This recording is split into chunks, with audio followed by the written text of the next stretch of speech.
গ্যাসের কোনো অভাব নাই। কার কার গ্যাস নাকি খালি আমারও কও, এই যে কমেন্ট বক্সের মধ্যে আমি নাম্বার দিয়ে দিতেছি, ফোন করো আর গ্যাস নেও। আর লগে লগে এই যে এরকম বই থাকার নাগো, বহি গ্যাসের বই থাকবো, তো আমি গ্যাস এনে দেবো, হোম ডেলিভারি ফ্রি। আমি এই যে আজকে 2টা গ্যাস নিয়ে এলাম, এই যে 2টা বহি 2টা গ্যাস,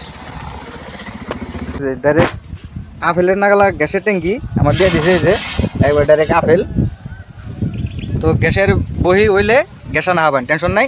তো খালি বহি হইলে হবো না, এটার ভ্যালিডিটি থাকা নাকবো। যদি 8-9 মাস ধরে বহিতে গ্যাস বুক করে নেই তাহলে গ্যাস পাবেন না, ওইটা ভ্যালিডিটি নাই, ওইটা নেক্সট ইয়ারে পাওয়া যাবো, তাছাড়া গ্যাস হবো না। যার বাড়িতে এরকম বহি আছে আমার ফোন করবেন, আমি যে বহি দিয়া বুক করে দিব, খালি আমার মেহান্নতের পয়সাটা দিলে হইলো বাস। আর একটা কই দিই, এটা হলো বইতে 1 মাসে একটা করে বুক করা হবে, তাছাড়া 2টা গ্যাস নেওয়া হবে না। এনো নানান ধরনের অসুবিধা আছে, কিন্তু এটা সরকারি রুলস মতন চলান লাগবে।